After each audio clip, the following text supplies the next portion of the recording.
Hello, ladies and gentlemen. We are here, 1495 Sports, the mixer with Stephen Dumeng and Bobby Casale for UFC 322. We're not going to waste any time. We're jumping right into the main card. Opening up the show, we have the God of War, Benoit Saint Denis, 15-3 against Beneil Dariush, 23-6-1. Thoughts? What do we think is going down on that one? I got Beneil right off the jump. I think they're kind of like two versions of the same fighter, but Beneil has more experience. Like they both kind of brawl on the feet. Beneil's probably a little more precise. On the ground, both of them do some cool sweeps and transitions off their back, but are looking to like really win rounds with the top control. But I just think Beneil's experience will give him that edge. I also think he's a little more like dialed in, you know? Like Benoit can get too wild, whereas like Beneil will get wild in the right moments, and that's that experience. And I think you'll see that experience like come out on top.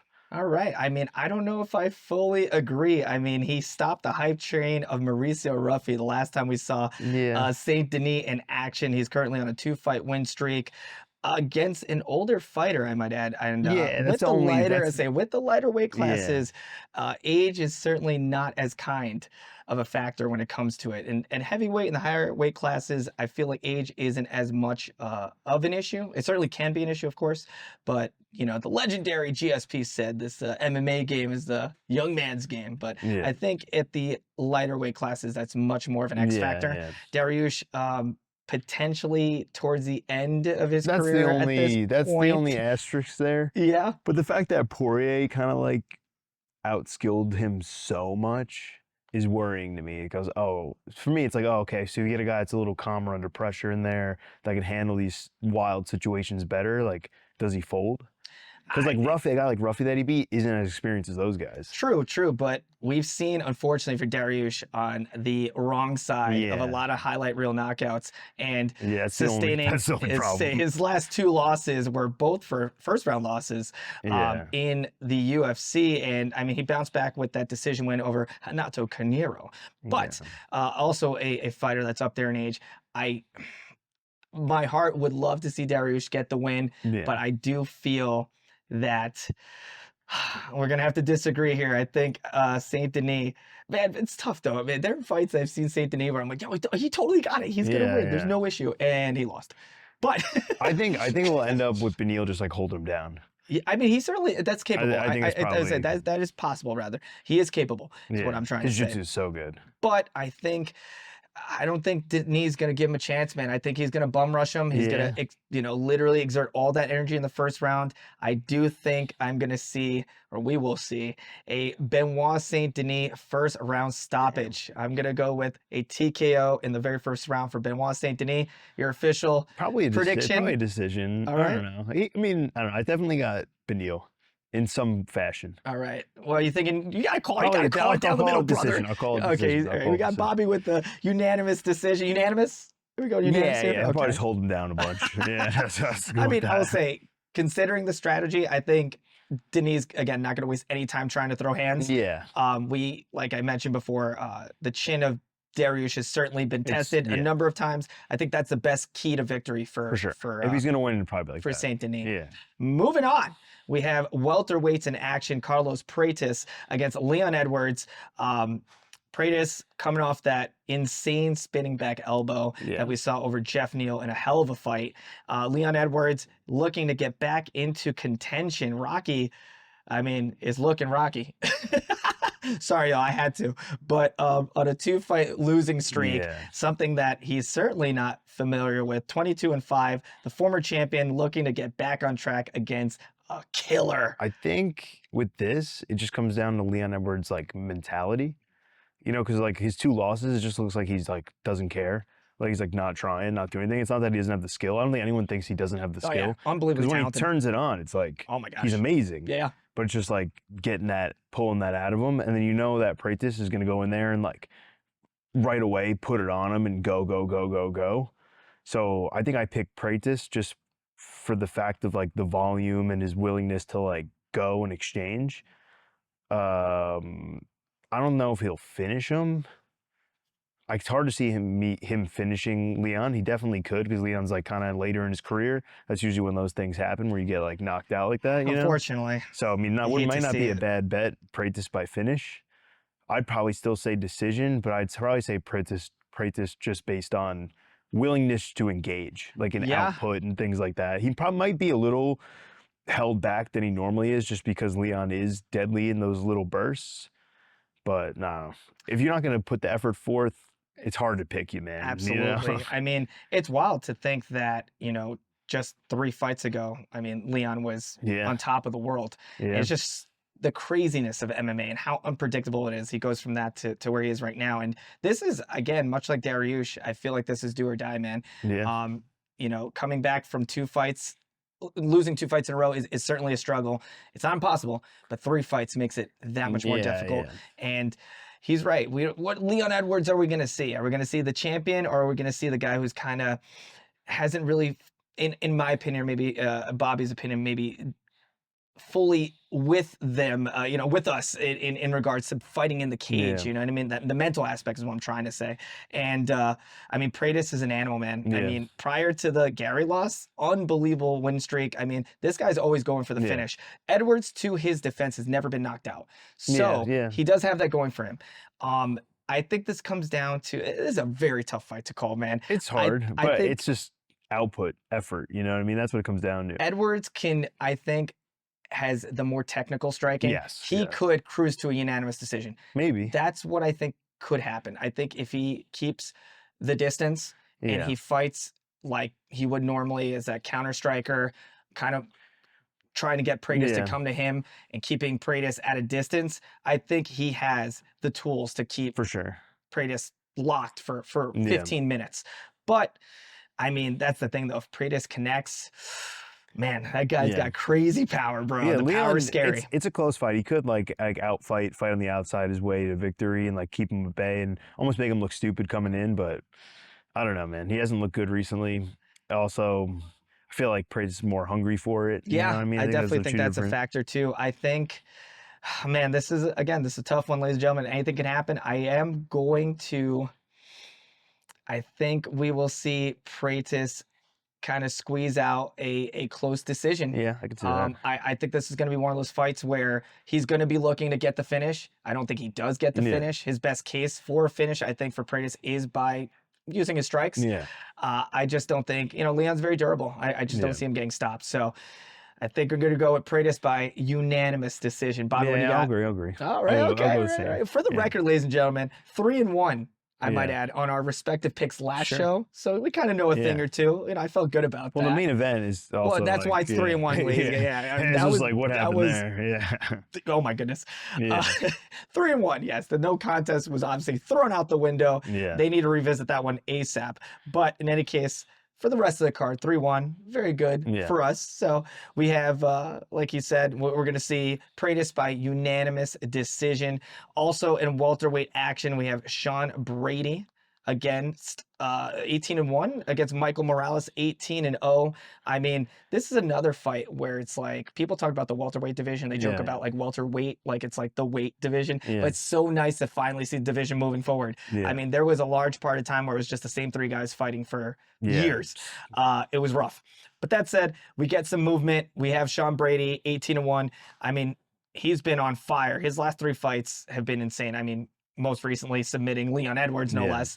And Michael Morales, though, 18-0, undefeated. I mean, this guy is a force. It's tough. I mean, this is it's more of like who could put the fight where they want it, because you know what Sean Brady's going to want to do. Oh, Like, grappling yeah. immediately. He wants to wrestle, he wants to grapple, and wants to hold you down and do damage and look for submissions. He's going to flurry on the feet, maybe throw a few body shots and look for that.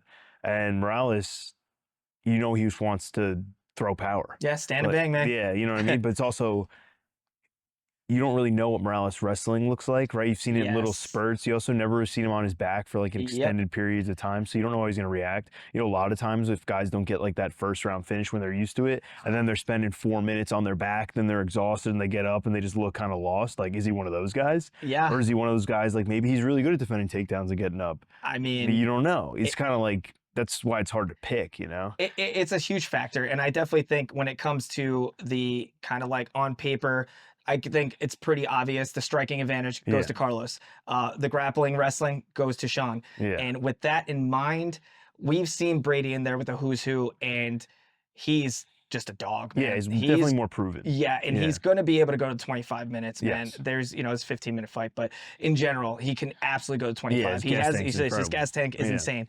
Michael, on the other hand, if this goes out of the first round, it's going to get much worse for him. Yeah. And I think that's exactly what's going to happen. I think Michael could he has the power to stop Sean. Yeah. Sean has one loss, a TKO loss to Belil of all people. So kind of unexpected. Yeah. But that said, his only loss, again, to a former champion. Morales undefeated. I think that O is going to go, though. Yeah, I pick Sean Brady. Yeah, I'm going with Sean Brady by unanimous decision. It's hard to, in these types of matchups, too, to not pick the more experienced guy, especially when he's a wrestler. You know what I mean? So it's like, yeah, so that's why I go with Sean. I think he probably submits him in the second. Oh, you actually think the finish? I mean, he's proven lately, he's got much more aggressive with getting those finishes, which I appreciate. Loss, like, just from hearing him speak about it and seeing his actions, like, he took that to heart and made, like, the right improvements, and it made him even hungrier. So I don't know. I don't really see him losing here. He definitely could, right? He could get. Yeah, anything's possible. He could get nuked in the first round. You don't know. Yeah. But I take Sean. I think he's more reliable on that. Yeah, I think again, Morales' best key to victory here is getting that first round finish, which I just don't think.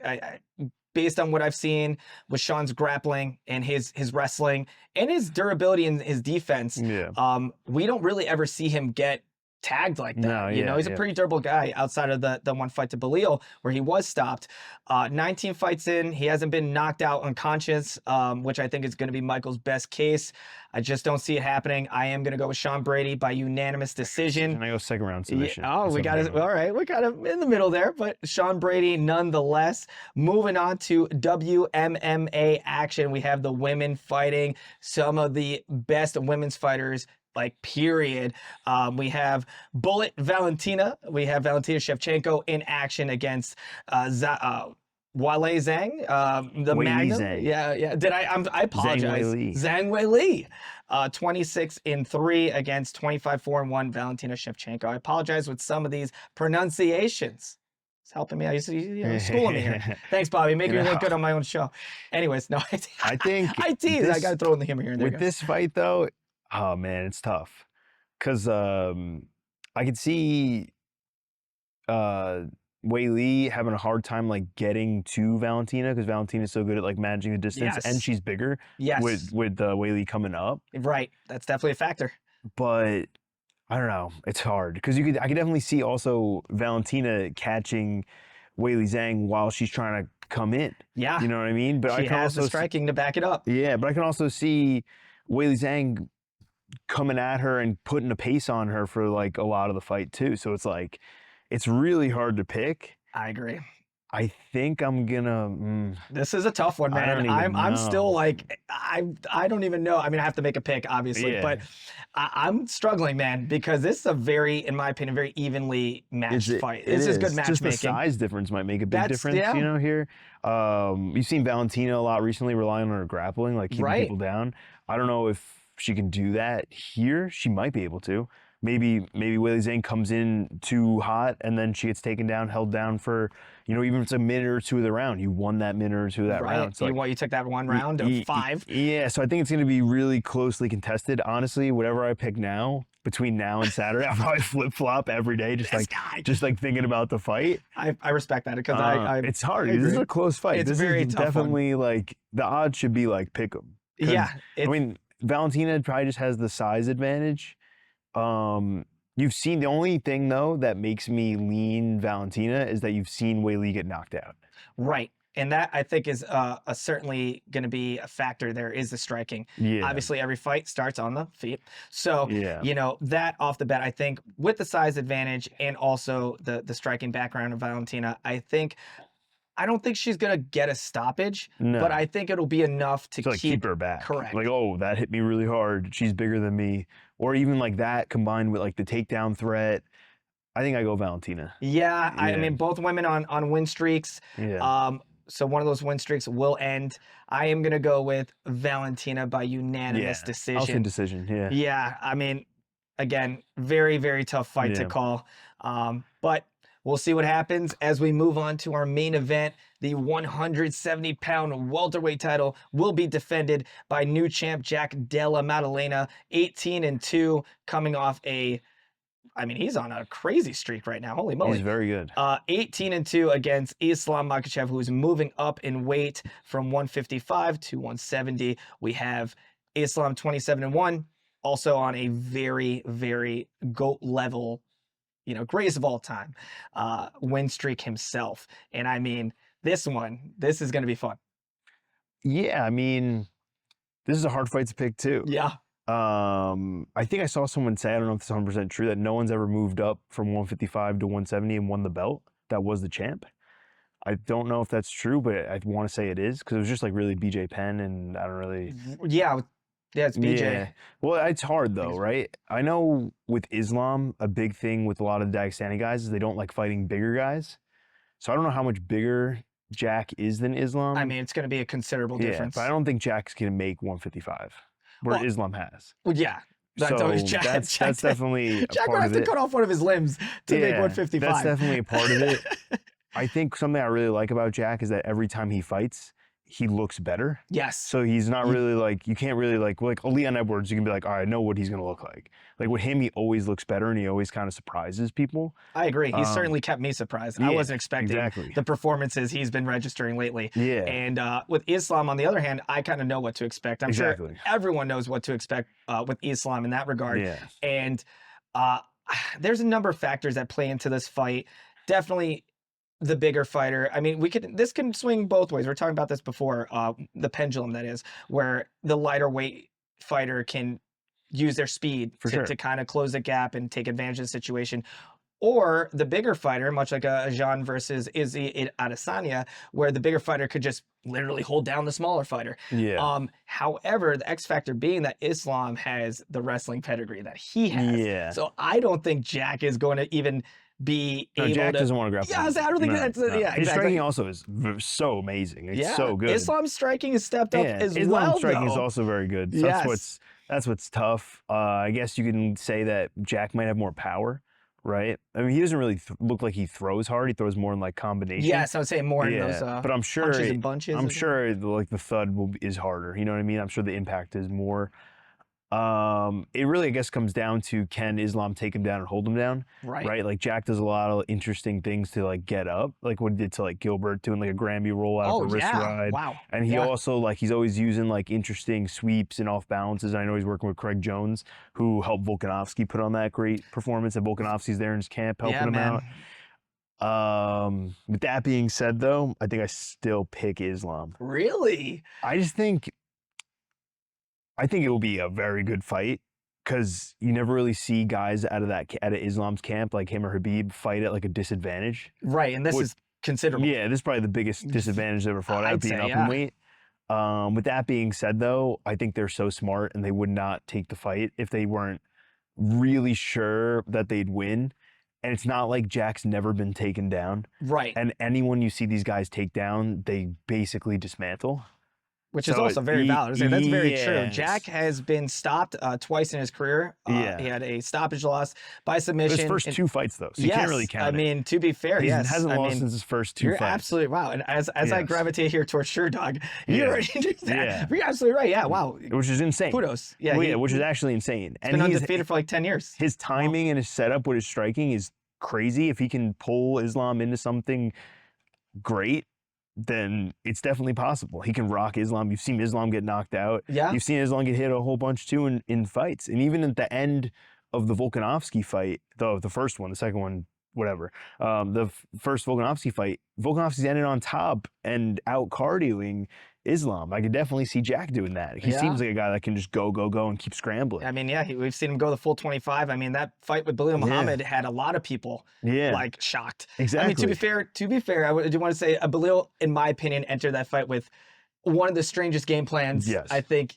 anybody could have. Very, very odd fight. Very odd fight. I don't think it's a very fair, apples to apples comparison, but still, Belal has an incredible wrestling background. He's been known to be the grinder. With those guys, with Habib and all those guys for a while. So, and we still saw Jack come out on top. So it's almost very a good fight to have right before you fight Islam. Yeah, I agree. So I just wish for our, maybe our analysis that we saw Belal that fought more like Belal would fight. Yes.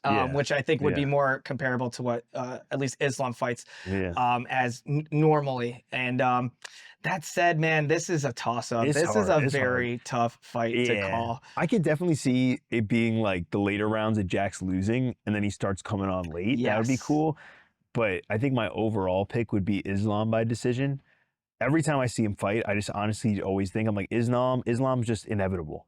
Like, he's just a force. Like, This is his new gimmick. yeah, he's just a Islam force. is inevitable. Yeah, like every time I doubt him, you just watch him fight, you go, oh yeah, of course. Like, he's just winning. Like, you know what I mean? Like, they're just so fine-tuned and dialed in. Those guys work so hard. But I also love Jack Della Maddalena. I think he's sick. I think like his body punching, his combination punching, his setups for striking, his ability to get up off his back is awesome. It's everything you can want to beat a guy like Islam. You know what I mean? And that too, yeah. But I don't know. I think again, Islam's inevitable. All right. I'm Islam decision. Islam by close fight. Okay, split, unanimous. What do we got? Unanimous, but razor close. I think close. They rematch. I think this I can see that happening. I feel like, again, with the heavier weight classes, or I'm sorry, the moving in weight classes, it's a big jump. You know, you're going from 155 to 170. He looks bigger though. He did. To be fair, he did put on size. Yeah. So that at least is great because he needs to. He's obviously going to be the smaller fighter. I mean, there are guys, I didn't even think about it, like Rumble Johnson, rest in peace. Crazy. He fought at 170, and he, man, like fight night, he was like 220. Yeah. Man, wild stuff. But in any case, these guys coming down to 170 are not small. They're massive individuals. Jack, obviously not a small guy. Man, very tough for me to call because I'm feeling like this might be another Zhang Izzy situation. Or it could very much be something like we've seen, again, like Taporia, just moving on up, and it's just not bothering these guys. Yeah. But, I mean, I don't think Islam is the smallest lightweight, though. Like, he probably always struggled to make 55. No, don't get it twisted, ladies and gentlemen. I don't disagree with that. I don't think he's not someone that's what's like, okay, there's a size his difference. His natural weight class is 155. I don't think there's a size difference, but it's also how much will it really be is what I'm curious. As much of a factor, yeah? Yeah. Interesting. He's also definitely probably really strong, I would guess. He looks insanely strong. He definitely does. I would love to see, I mean, we're going to see it, but I was going to say that the exchange, I mean, when you're, they're doing grappling with bears and whatnot, right? I mean, if you throw a bear around, you can throw a human being. I think the X factor is going to be the grappling. I think from my experience, him working with Craig Jones is huge because that guy is able to figure out like very minute details and little tricks that always make a big difference. So we'll see. I don't know. It's really exciting. I'm so excited for it. I'm pumped. I'm going to go with Islam by unanimous decision and a razor close fight, though. Even though it will be unanimous, I definitely think I can easily see them going 2026. Guys, we got to run that one back. But those are our picks, ladies and gentlemen. Always give us a follow, a like. Our good friends at 1495 Sports, Ronu Media, RONU.media. Please give them a look and follow because they're bringing us this amazing movie-like production. Please always give me a shout at referee Stephen Dumeng on all the social platforms. Bobby, let them know yours. Follow me everywhere at Bobby Casale, Bobby Casale. As always, thank you so much for tuning in. Until the next one, we'll see you soon.